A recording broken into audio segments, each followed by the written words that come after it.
Hello. So today I am going to talk about 6 books that I've read recently. I've been more in the reading mood and reading mode, I guess. And so I'm going to talk about 6 books and briefly mention one that I think I'm going to do a video on just by itself. And I'm just going to go in order of the way I read them. I'm going to try not to go into the plot too much and tell you what they're about, and more so talk about what I either liked or didn't like about each book. So first, I'm going to start off with The Astonishing Color of After by Emily X. R. Pan. I gave this a 4 out of 5 stars. It was really close to being a 5 out of 5, but I had some issues with the main character and just way things were done. So this is about Lee, who is a teenage girl, and her mom commits suicide, and then Lee proceeds to receive this package from her maternal grandparents from Taiwan. And she decides to go meet them for the first time and get to know her grandparents better and try to learn more about her mom. And I really liked the parts that were sort of flashbacks or memories of either Lee's childhood or flashbacks of her mother, or what would have been memories from her mom. So I really liked those, but all the parts that really focused on Lee, I didn't like. I think she just really annoyed me as a character, and I had a hard time understanding her or connecting with her because I didn't like the way that she was handling things. I felt that she was really focused on this one note that her mom had left, but then decided not to leave and threw it in the garbage, and all it said was I want you to remember, and then that was it. She didn't finish the sentence. And Lee was really focused on that. She's what do I have to remember? And I was Lee, it's not about one thing in particular. It's about everything. Her mom's life in general, not just one thing. And I wish she understood more that it was about a bigger picture and not just something specific.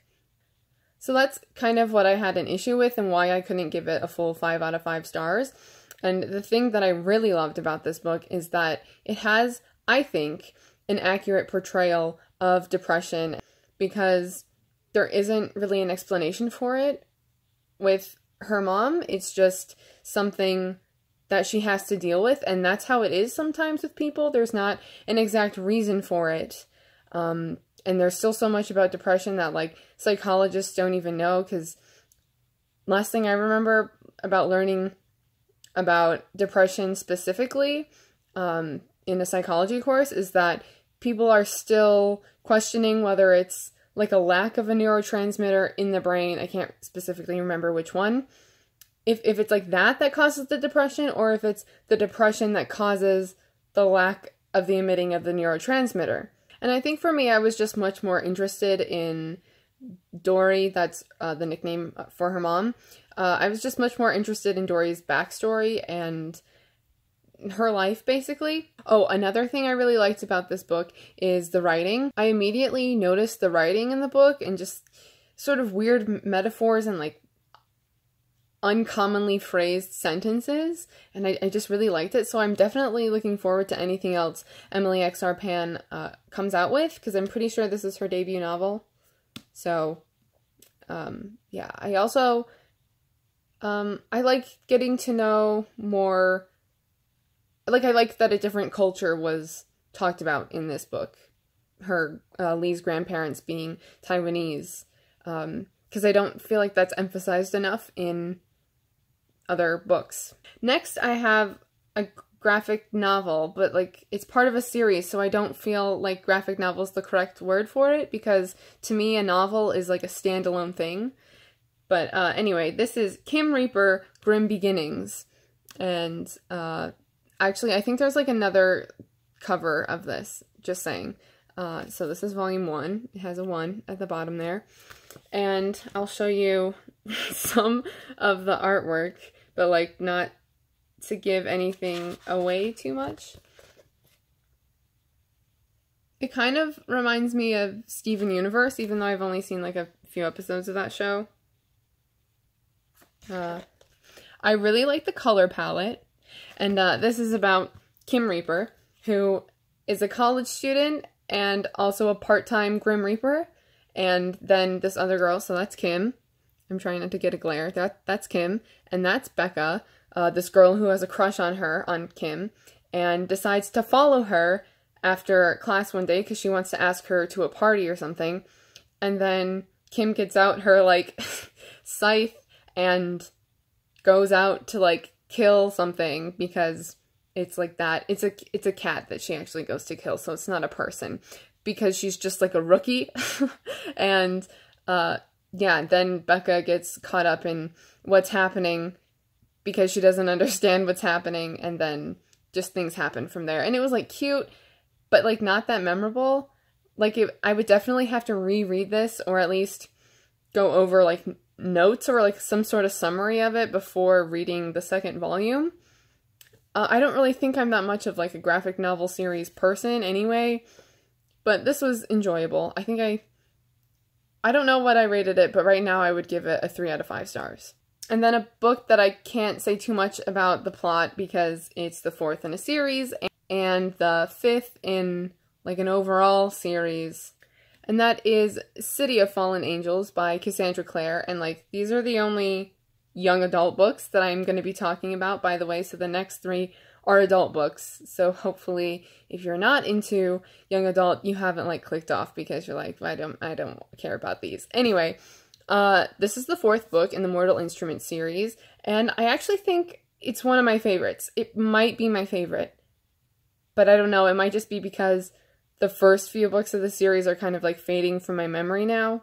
What I really liked about this book is that we get more of a perspective from Simon, and, like, him struggling with becoming a vampire and not being able to be a part of the things that the Shadowhunters are doing, but it's still, like, his best friend and sort of family who are the Shadowhunters, and then, like, Luke is a werewolf, and they sort of have, like, this, I love their father-son relationship, even though they're not father and son. Simon's, like, really conflicted with what to do and doesn't know whether or not he should trust certain vampires. And that's the other thing that I liked about the book, is that Camille seems to be a bigger part of this book, and then I think she's going to be a major player in the Infernal Devices trilogy, from what I can guess from starting Clockwork Prince. And I just want to know more about Camille. Like, I can't figure out, like, I think something I really like about the book is that the politics are complicated. Like, I can't tell whose side Camille is on. Like, I think she's on her own, but I can't tell if that's good for Simon or bad for Simon, if that's good for the Shadowhunters, if that's good for Magnus. And, like, obviously something happened between Magnus and Camille that we're going to find out in a book. Which book, I don't know. Probably Clockwork Princess. That's my guess. That's my hypothesis, but I don't know. Yeah, I'm really interested in Camille. And I feel like she's a character from, like, what I hear people talk about from characters of the Mortal Instruments series, and just the Shadowhunter books in general. Like, I feel like she's not talked about enough, or, like, a lot. And to me, it seems like she's definitely becoming a main character, so that's kind of surprising. Anyway, I really liked this. And then I have a few historical fiction novels. The first one is The Guernsey Literary and Potato Peel Pie Society by Marianne Schaefer and Annie Barrows. And this was just like, sorry, my focus has been terrible lately. I don't know what's happening. And this was delightful. It seems weird to say that, but it's really enjoyable despite certain subject matters that are in it. So this takes place after and then has, like, flashbacks to World War II and specifically the Nazi occupation of the island of Guernsey in the English Channel. And it's about Juliet, who is an author, who's a writer, and she receives a letter from this man, Dossie, who is part of this society, and he asks for the address of a bookshop so that they can start getting more books for their society, because the island of Guernsey was, like, cut off from everything. So they were running out of supplies and also books, but they were also using books as sort of like firewood. And then Juliet, being a writer and also needing a subject matter for her next assignment, she takes an interest in this society, and also reading just means a lot to her, and books mean a lot to her, so that gives her a connection to these characters who then tell her their story of how the society came to come about. And I think I gave this a 4 out of 5 stars. Oh, I also gave this a 4 out of 5 stars.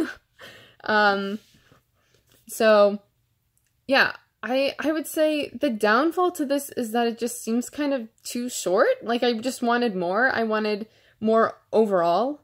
Like, I could tell that it was ending because of the way things were going, but then also because I was, like, getting closer to the end of the book physically.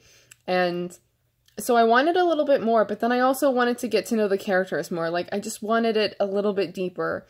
So I think that's pretty much the only flaw about it, in my opinion. It's written really well, especially for being written by 2 authors. I'm not sure exactly how they wrote it together, because I know that Marianne Schaefer, she was dying, like she was sick when she was writing this, and so I don't remember if she died before or after it was completely finished.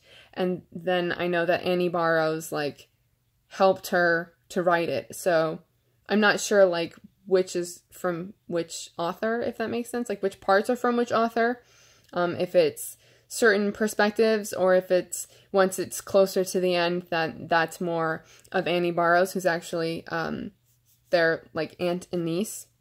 And then after I finished this book, I watched the film adaptation that is a Netflix original, and that was really good. That's a good adaptation.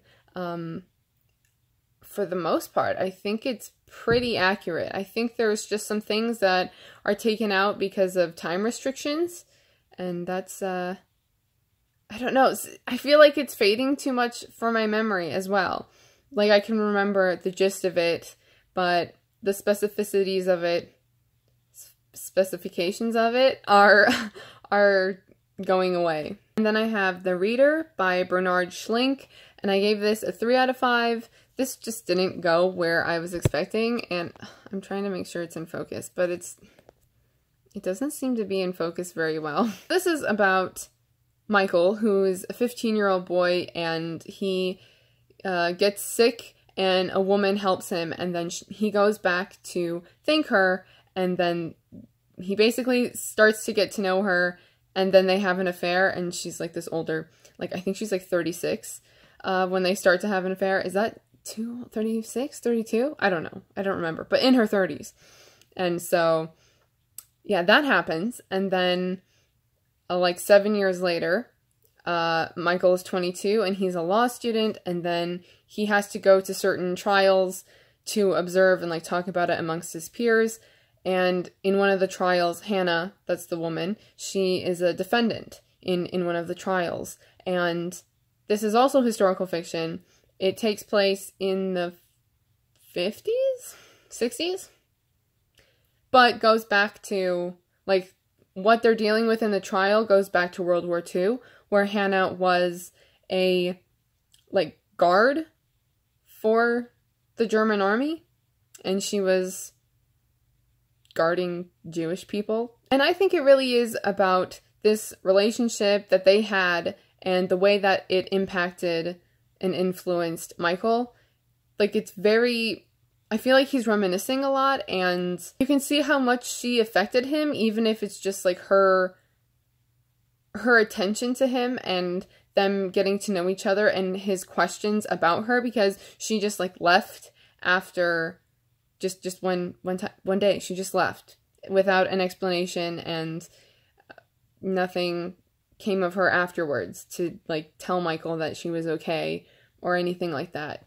But getting more into sort of, I guess, spoilery territory, the thing about Hannah that you, like, find out that's sort of, like, the plot twist is that Hannah is illiterate. And I just thought that was really interesting when there were certain sections of the way that Michael was observing Hannah in the courtroom, and like, looking back on everything that Hannah had done, and then, like, seeing how it makes sense that she's illiterate, but, like, you wouldn't have guessed it. It's not something that would have come to your head.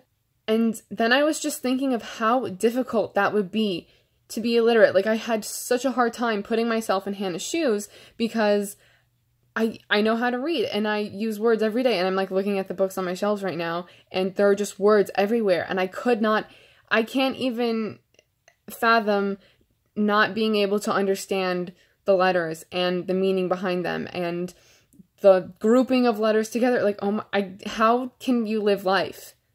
Especially, I mean, today it's obviously much more like modern, obviously, but even in the 50s, even in the 40s, how is she able to hide it for such a long time too?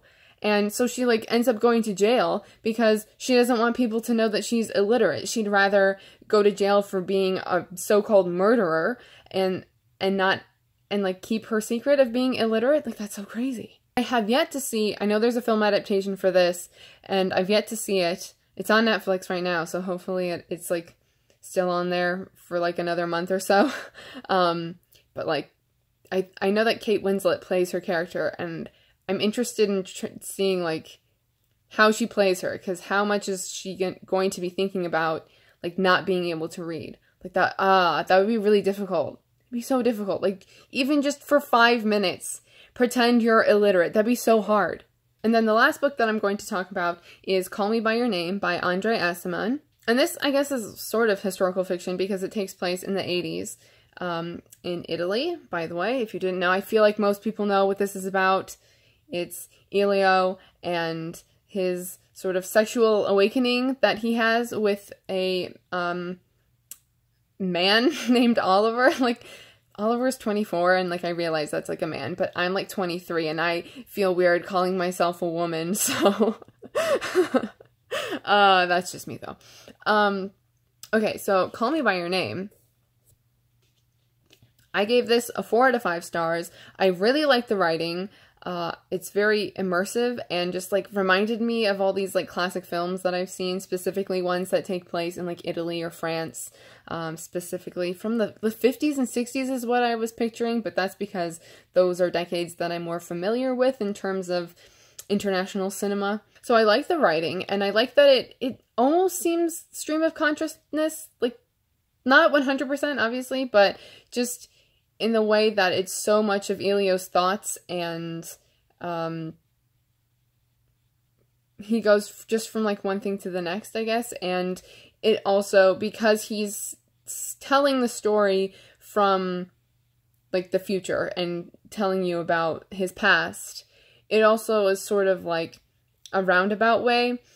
But sometimes that was a little bit confusing because I couldn't tell if he was talking about something like, if he was talking about something in the moment, or if he was maybe foreshadowing, or like at one point I thought that like Oliver died and like had drowned.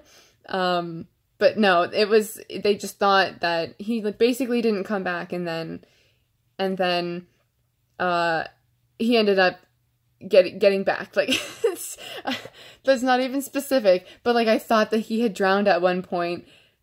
And then I was really confused later on when it turned out that that's not what happened. So I do think that there's some editing that could have been done, as well as one point that I really did not like. I'm going to read it out loud if I can find it. It's just like, it could have been revised, like it didn't need to be in there. I should be able to find the page because in the margin I wrote no in huge letters. So it's like after the peach scene, if you have read the book, or I guess maybe seen the movie, but it's like before Oliver gets there, so it's just Elio and he's like looking at the peach after. This is part of what it says. This is on page, what page is this? 147. The bruised and damaged peach, like a rape victim, lay on its side on my desk. Shamed, loyal, aching, and confused, struggling not to spill what I'd left inside. Like a rape victim.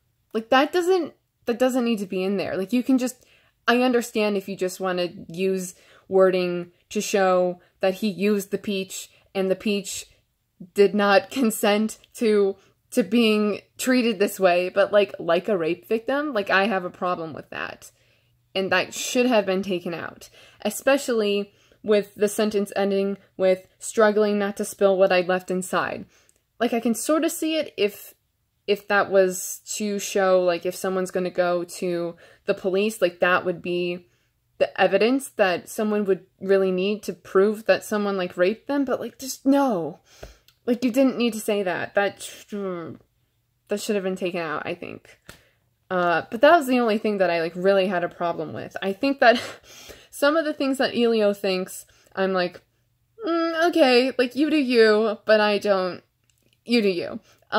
So he thought some things that I was like, okay, but, I mean, I think you have to respect people's sexual thoughts and feelings as long as they are, especially when they're just, like, pure from a younger, adventuring person. Obviously, like, especially if it's consensual, but even, and respectful, but it's not even, like, actually action, it's just thoughts, so consent isn't really part of it. Anyway, the thing that I like most about this novel is that I think everyone can relate to it in a certain way, because everyone goes through some sort of sexual awakening, whether they're straight or bi or gay or asexual. And I think that if you're asexual, you may have a hard time relating to the things that are thought and done in this book, but even though the relationship, the main relationship in this novel is between two guys, I think Elio's feelings are still accessible in a way, and relatable even if you're not gay or bi. Elio is specifically bi, because he has a relationship with Oliver and Marzia, I think that's her name, but a girl. And, yeah. I go into some more details, like, I'm trying to get through these sort of as quickly as possible and tell you my general thoughts, but I will link in the description my Goodreads reviews to all 6 of these books, and even, although, no, I'm not going to talk about this one a lot. I said I was going to do another video, so in that video, in that description, I'll leave the link to this Goodreads review. So that's what I have to say about Call Me By Your Name.